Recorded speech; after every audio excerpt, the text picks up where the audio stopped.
megaponera, the Matabele ant. These powerful predators are twice the termite size. With the colony's hunger driving her, a Matabele scout searches for a target.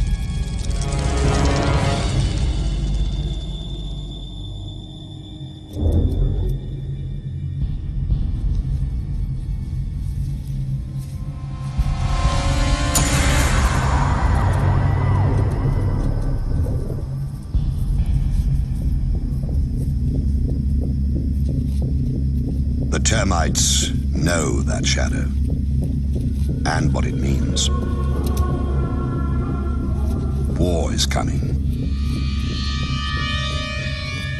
Soon. They can do nothing as the scout marks the target and a path to their home. The scout returns to the main force to recruit a raiding party from among her sisters at an abandoned termite mound the Matabele have commandeered.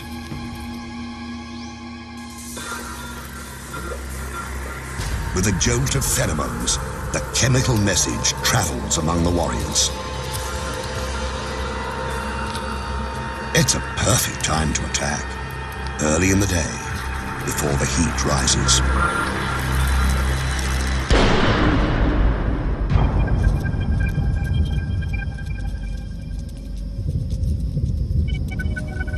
Matabele move out with the ominous, deliberate pace of a Roman legion.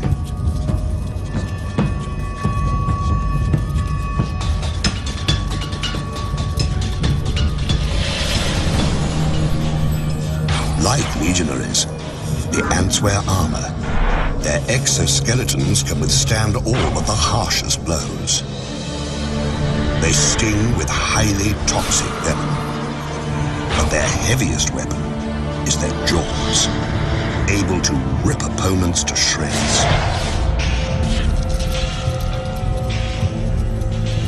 A raiding force can consist of 600 ants.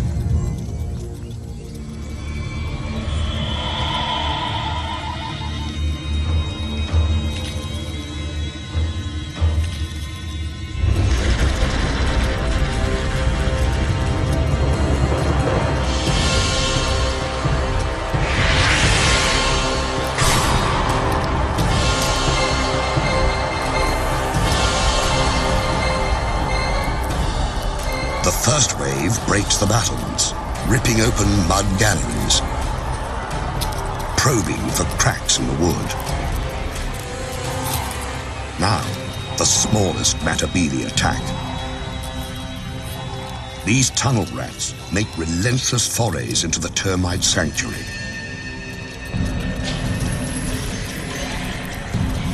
Heavier troops, some more than 2.5 centimeters long, line up for the grisly harvest.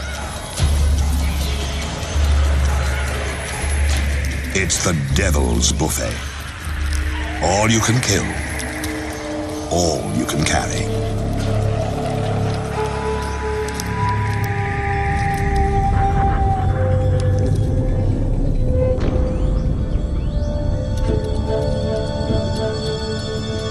One raid might claim 4,000 victims.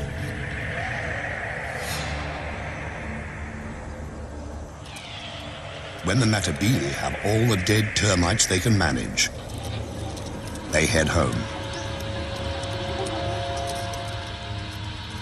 In a single day, a Matabele colony might send out 3 or 4 such forces.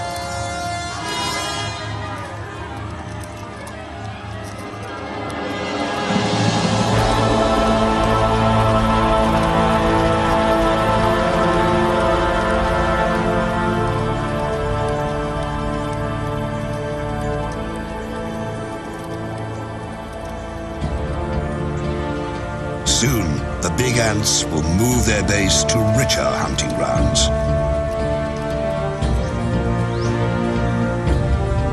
But today, their young will feast like kings, fattened on the spoils of war.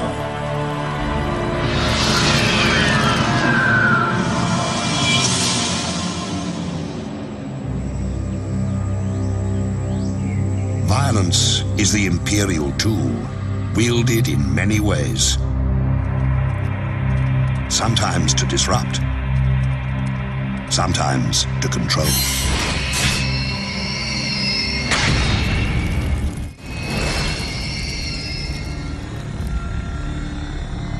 A queen can seize power with the victory of each individual soldier,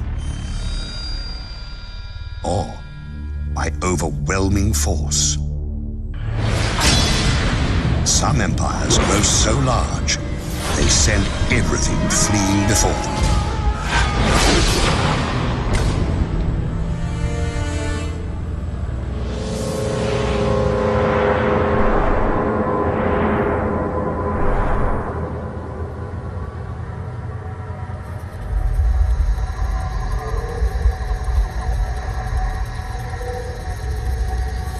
In the Panamanian rainforest, Eciton, the army ant, rules its turf with massive numbers.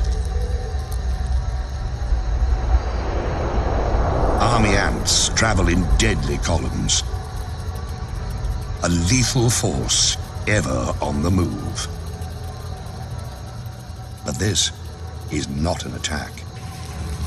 These ants, 500,000 to 700,000 of them, have been marching all night, their young in tow. Theirs is a nomadic existence, embodied in their bivouac. Army ants are their own fortress, a living, breathing domain that travels on countless legs. And those legs are strong. One Eciton hanging by its claws can support another 100 ants. For a man to match that feat, he'd have to hold up 3 armored vehicles.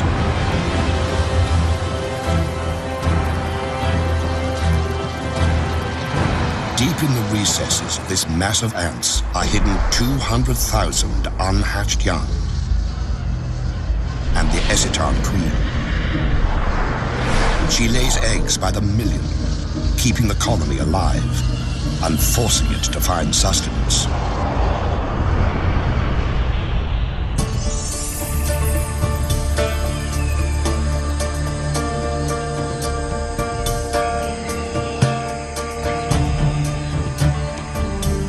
Dawn, and the bivouac stirs. After a night of stillness, the colony must feed. The meter-long mass of legs and feelers rouses itself into action.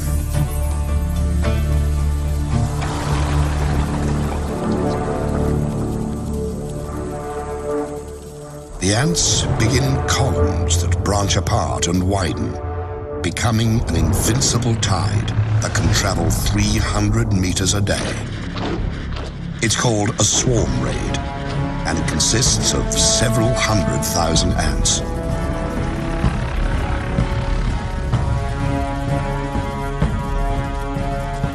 The ants move in a deadly wave, 15 meters across, driving all before them.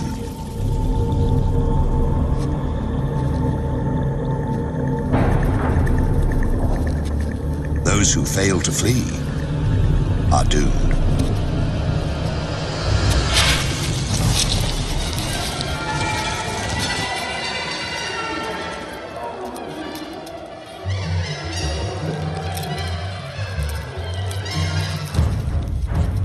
Whatever army ants can catch, they consume.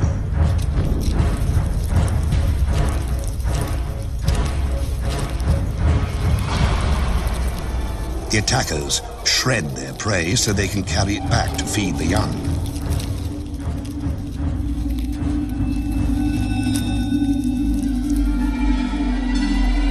Army ants even overpower the land. They instinctively form bridges that carry the swarm over gaps and gullies. Across these living structures flows a steady stream of corpses. 30,000 a day.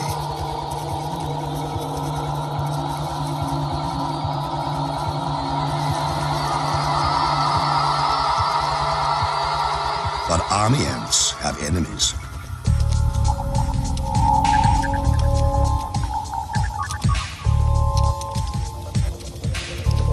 Along the swarm's edges, bandits try to pick off stragglers.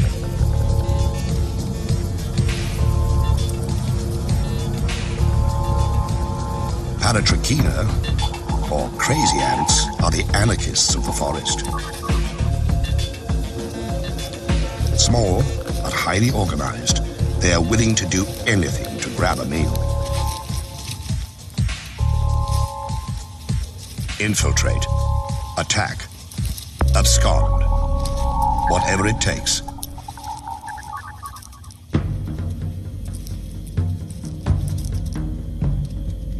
Instead of stingers, the crazy ant has spray jets that spew paralyzing venom. It lets the cruel little soldiers take down much larger opponents.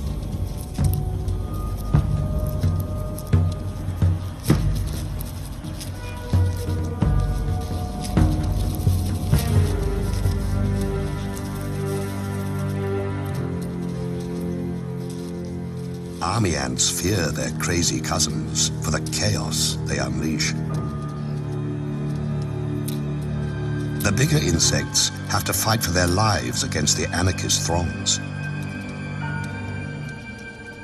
At first, the crazy ant's venom stuns the army ants. Then the effects wear off, and the army ants regain their strength.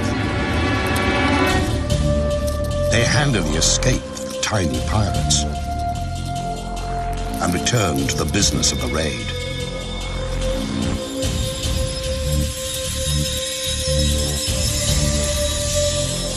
In a week, an army ant colony kills and eats 250,000 creatures.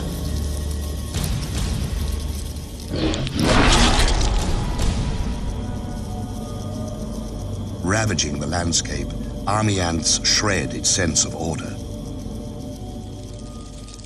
In another kingdom, the ruler maintains control by any means necessary, even torture.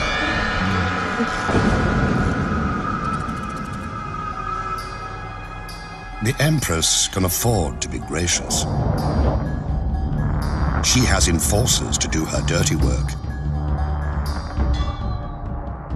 Relentless surveillance and oppression of any who deviate from the rules.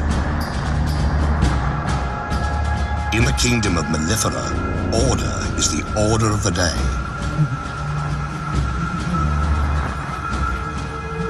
Every day. Mellifera, European honeybees, seem to lead a sweet existence, gathering pollen and turning it into gold.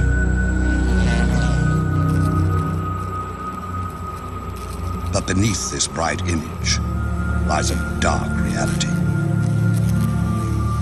The colony exists to serve the queen, who lays the eggs that become the workers, who maintain the hive, and the warriors who defend it. Below the queen ranks the colony's young, its future. She who must be served and those who must survive dominate the hive's existence. But if something didn't keep the hive's inhabitants in line, bee society would fall apart. Every female has it in her to lay eggs, to be a queen. But the colony can have only one ruler. So, it has a police force to ensure that fact. Enforcer bees patrol constantly, checking the cells, tracing the lineage of suspect eggs, making sure the guard bees stay on their fuzzy toes.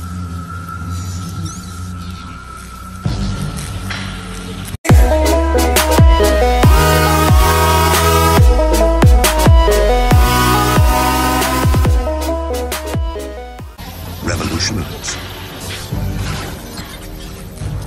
And in the hive, It takes very little to cross that line.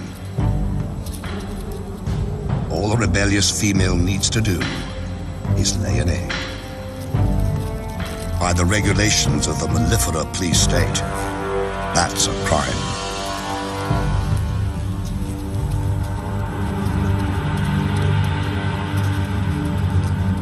One bee is breaking the law. She deposits an egg in what she hopes is safety. If they thought they could get away with it, half the bees here would do the same. And the hive would fall into disarray. That's why police bees make their rounds, searching for evidence of insurrection.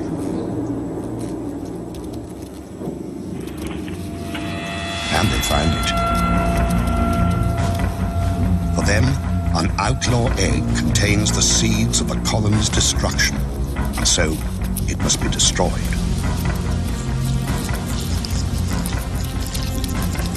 And to drive the lesson home, they brutalize the offender, keeping the hive safe and the queen's position secure.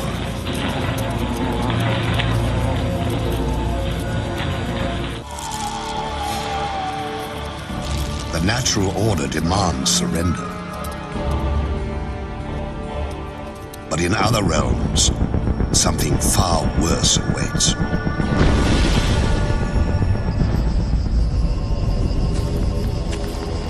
In the imperial domain, it is not enough to rule. Others also must serve. By abduction and terror, the empire assures itself of slaves. Warriors carry the captives into servitude. Strangers in a strange place. In Arizona, the kingdom of Polyergus needs its slaves. The queen has her consorts, the warriors, to do her bidding. All of these live royally, thanks to a servile class. Polyergus, the slave raider ant, requires slaves because the species has grown so specialized it cannot care for itself. Massive mandibles, perfect for killing, have little use off the battlefield. So this kingdom has two societies: those who reign and those who serve.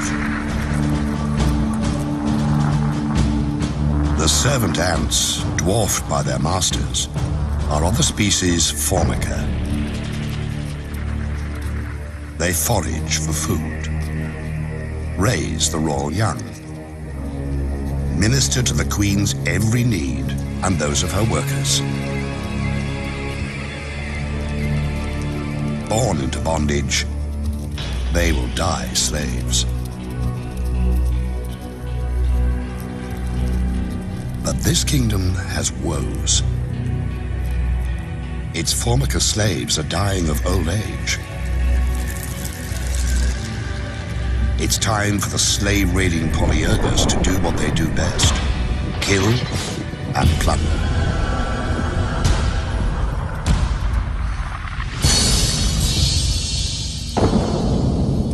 A scout has found the Formica nest.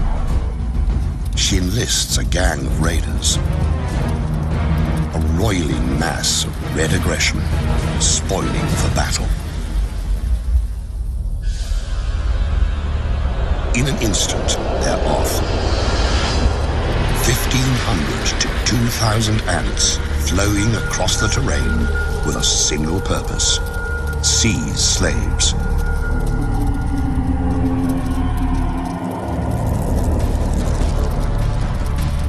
Streaming into the Formica nest, the Polyergus raiders unleash hell. They kill, but only when need be. They've really come to steal the unhatched Formica young.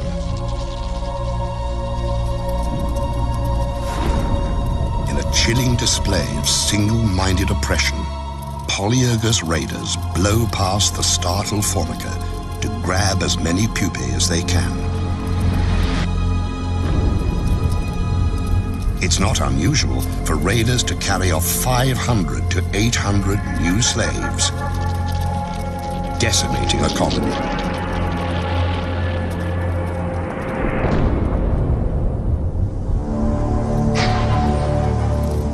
The raiders transport the kidnapped formica brood back to their kingdom. When the stolen formica hatch, they will believe the polyergus nest is where they belong. Another generation of formica will become slaves.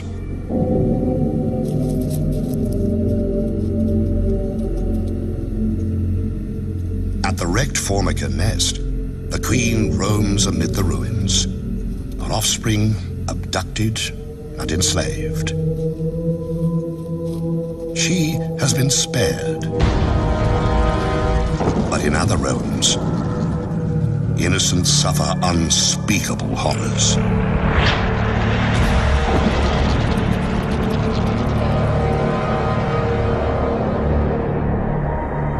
Some kingdoms steal youngsters to enslave them.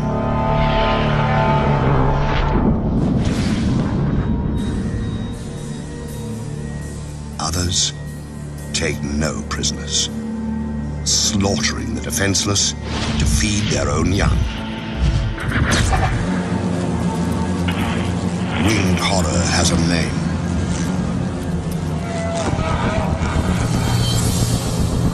Mandarinia, the giant hornet.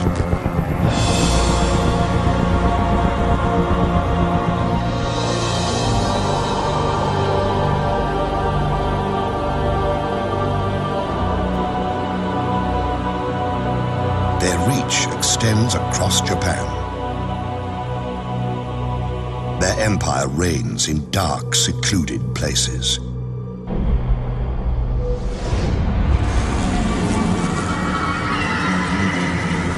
These hornets are at the peak of their powers.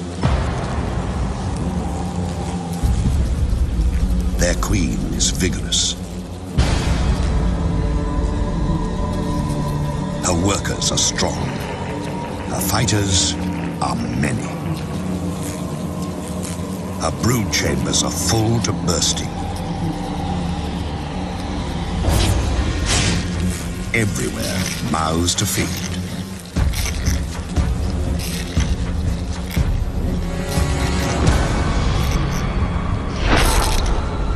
Countless larvae signal their relentless hunger by scratching at the walls of their cells. The grating drives the adult hornets into action.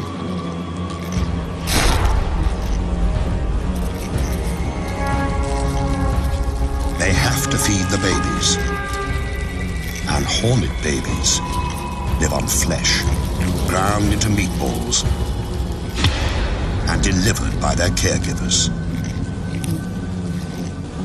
The larvae must feed constantly,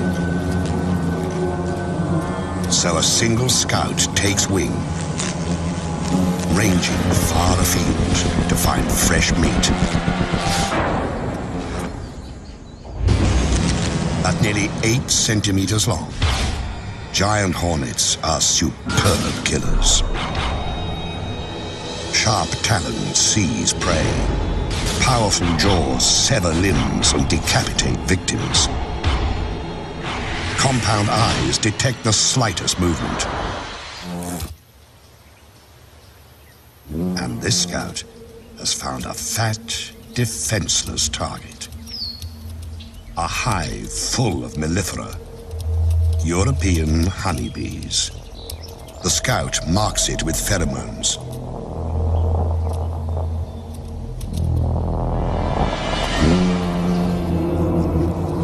These bees aren't native to Japan. They arrived during the last century, imported because they produce more honey and are less combative. Because the alien bees didn't evolve with the giant hornets, they have no way to fight an attack.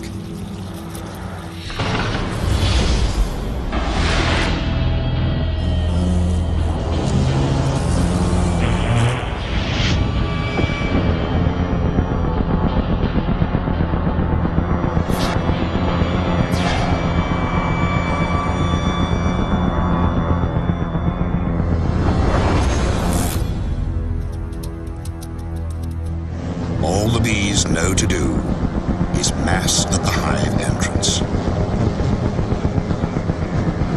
There, they prepare to fight to the death.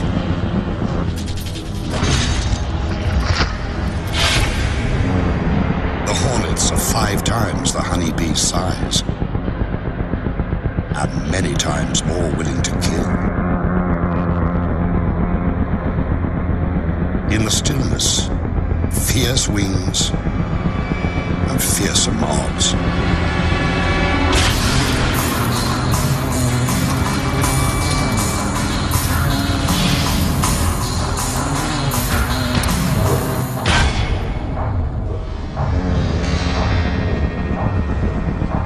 Valor has no place here, and yet the brave bees will not surrender or flee. They will kill a hornet or 2, but what is one dead hornet when so many live? Reveling as they do in the deaths of bees by the thousand.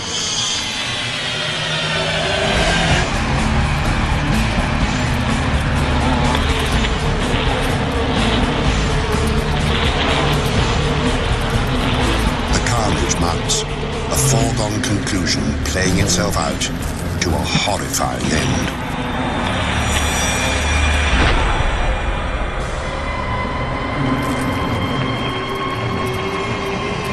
In only hours, 20 or 30 hornets can wipe out a hive of 30,000 bees.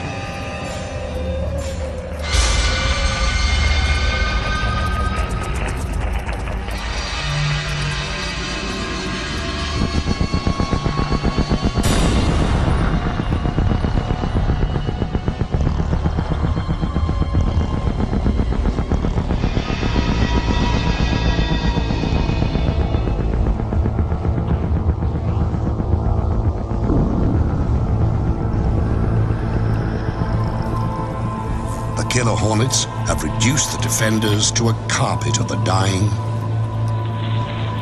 and the dead.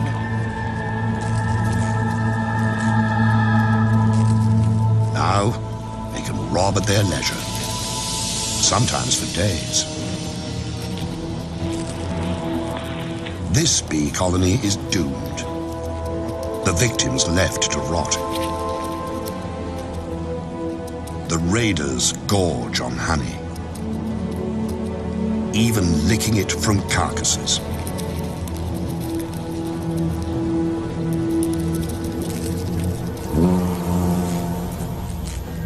The unborn bees will be chewed into protein paste and fed to the hornet young.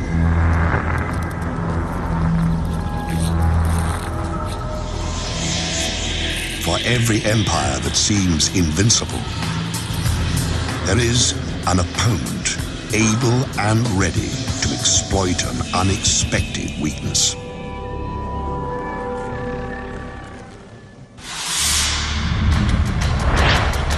Empires attack, but they also must defend themselves. No matter how strong the fortress, the best defense is knowing your enemy.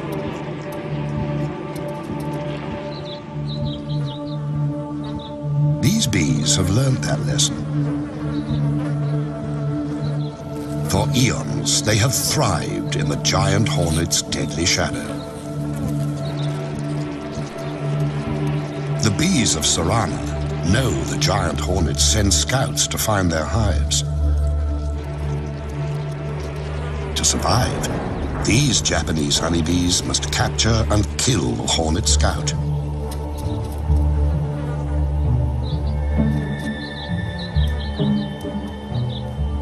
And to do that, they have a secret weapon.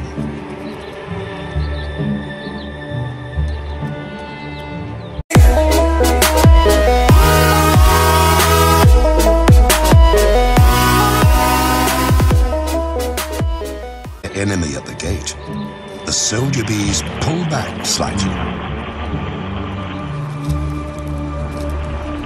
Their waggling signals a sneak attack. They're enticing the hornet to enter their hive. When she takes a few sacrificial targets, the bees attack. In a horde, the defenders rush the hornet scout, enveloping her in a wave of bee bodies. But they don't sting. Instead, the bees crowd belly to belly against the invading beast.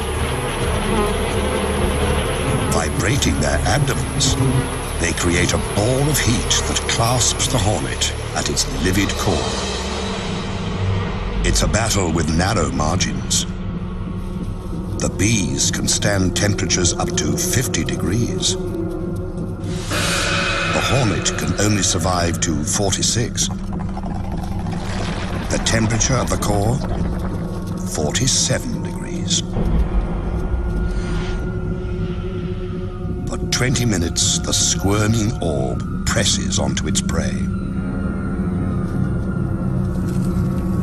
Bees die.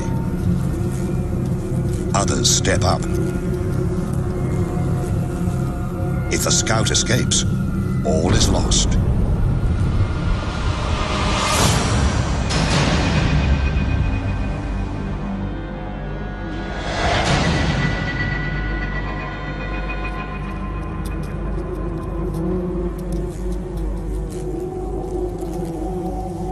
Finally, the flailing and gnashing cease.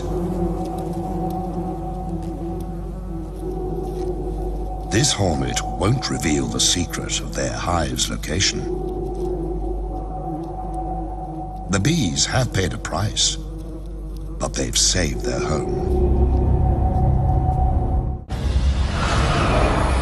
Another kingdom fends off invaders with strong walls and a martyr's devotion.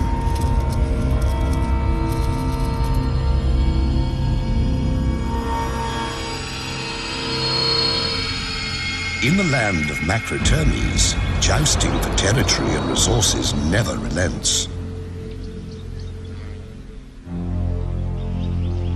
An imposing citadel harbors a colony of African termites.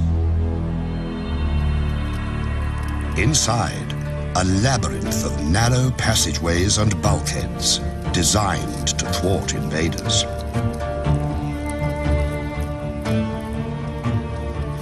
The termites are watchful, lest their citadel fall.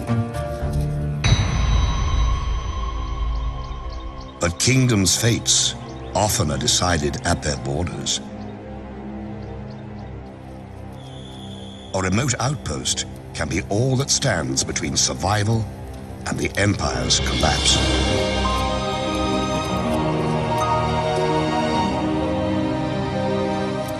Outside the protective walls, foragers collect and transfer food back to the queen and her charges.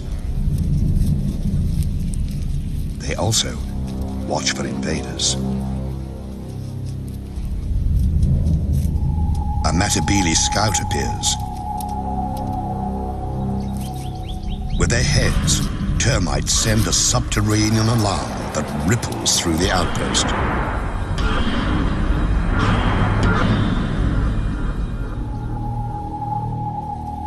At the edge of the compound, a platoon of defenders occupies a fallen branch.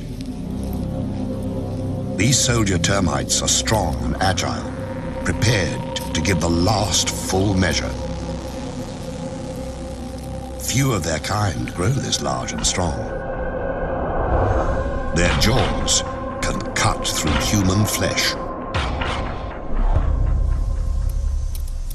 The encounter begins by ones and by twos.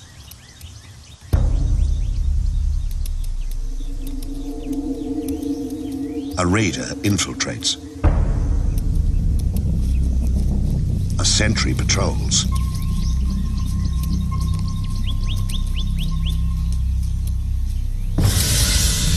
One death, and the battle is joined.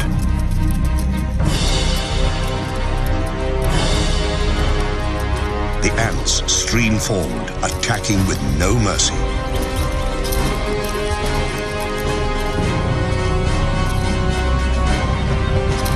Using their mandibles, The termites attempt a defense. It's no use.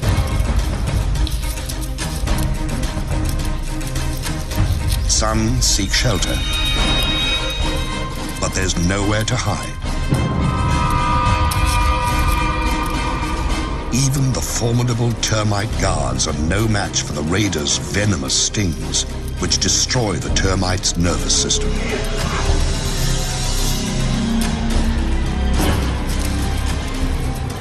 It's more feast than fight, as ants sting and slash the defenders to pieces.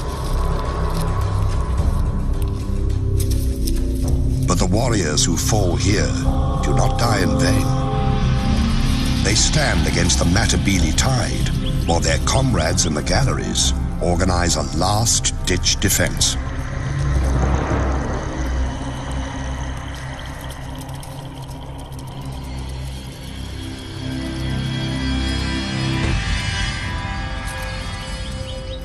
At the gates, the fighting intensifies. It's a classic tactic.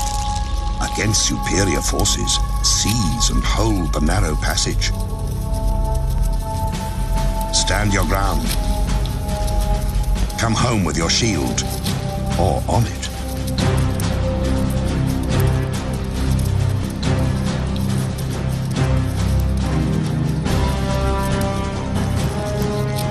The termite soldiers never relent.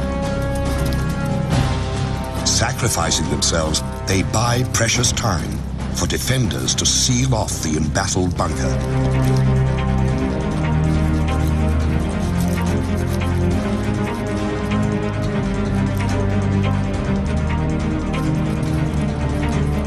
Denied entry, the Matabele withdraw to attack another day. The termite colony is safe, but at a terrible cost. The departing ants carry off hundreds of termite corpses that will nourish the invaders.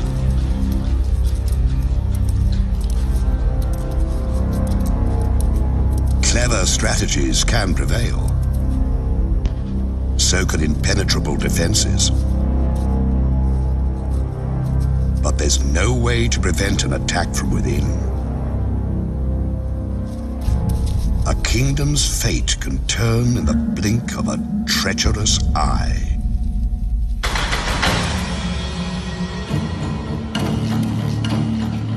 Power belongs to those who hold it, and to those who seize it. An empress is only as safe as her courtiers allow. When danger stalks the halls, rulers do well to beware. In the kingdom of Polyergus, virgin queens have to steal empires for themselves. They cannot inherit this domain. A reigning queen will tolerate no rival. So, a would-be monarch must infiltrate a Formican nest, murder its queen, and steal her identity. To start their quest, young queens join a slave raid.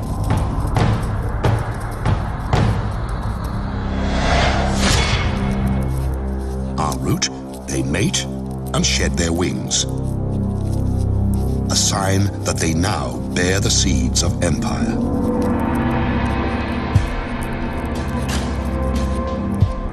One queen has picked her target.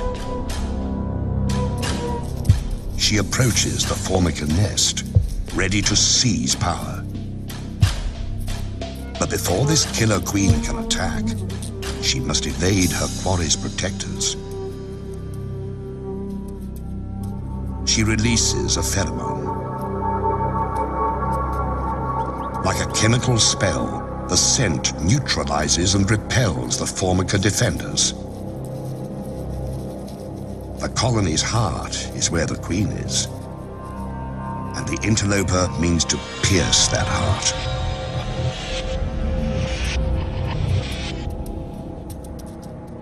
She's fixed on her mission. Assassinate the queen and take her place. The pretender's sickle-shaped mandibles have one brutal purpose. When she confronts her rival, there's no hesitation. She savages her prey. Not to eat her, but to steal her identity.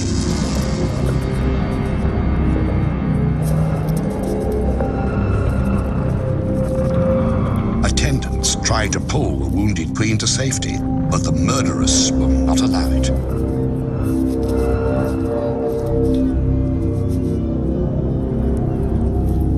She laps up her victim's blood and rolls in her spilled fluids, thoroughly absorbing the monarch's essence.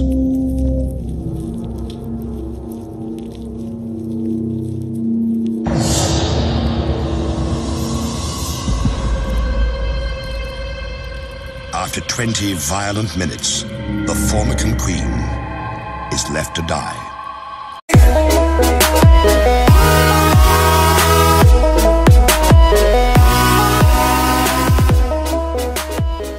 They sting with highly toxic venom, but their heaviest weapon is their jaws, able to rip opponents to shreds.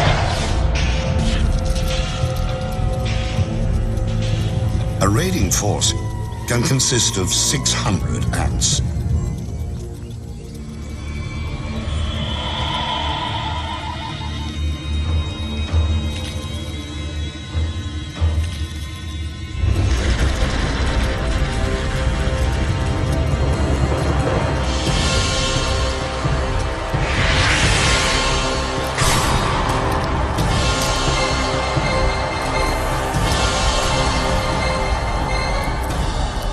The first wave breaks the battlements, ripping open mud galleries, probing for cracks in the wood. Now, the smallest Matabili attack. These tunnel rats make relentless forays into the termite sanctuary.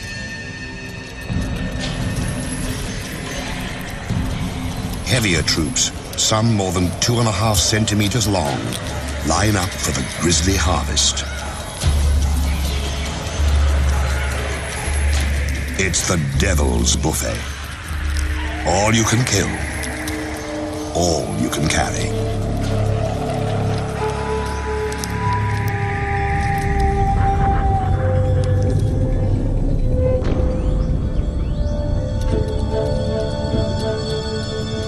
One raid might claim 4,000 victims.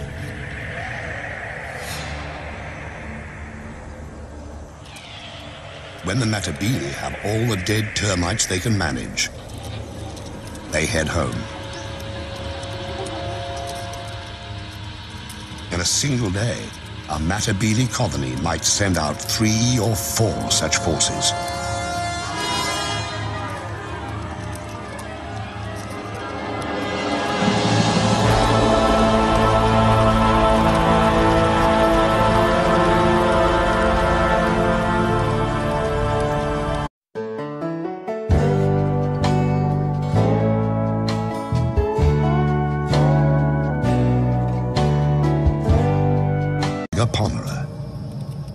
The Matabili ant.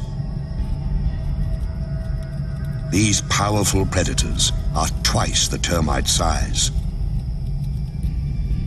With the colony's hunger driving her, a Matabili scout searches for a target.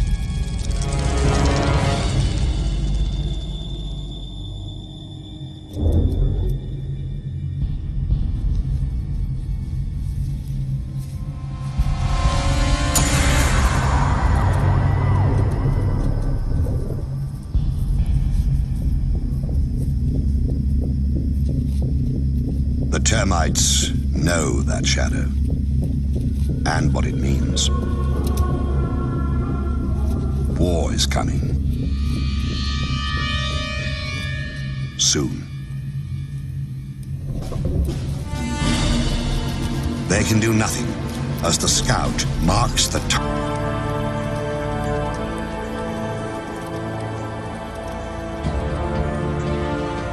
Soon, the big ants will move their base to richer hunting grounds.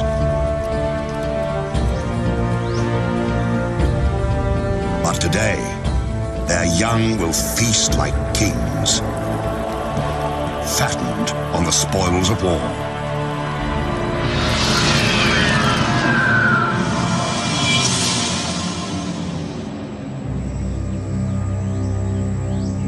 Violence is the imperial tool, wielded in many ways. Sometimes to disrupt, sometimes to control.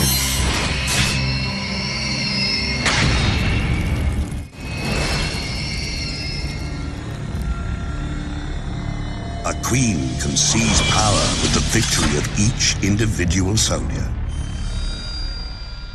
or by overwhelming force. Some empires grow so large, target and a path to their home. The scout returns to the main force to recruit a raiding party from among her sisters at an abandoned termite mound the Matabili have commandeered.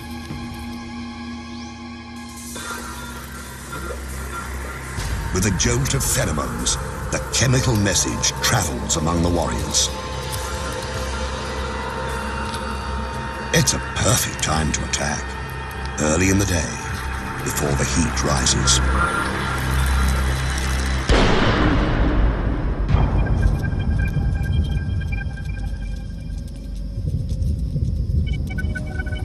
Matabili move out with the ominous, deliberate pace of a Roman legion.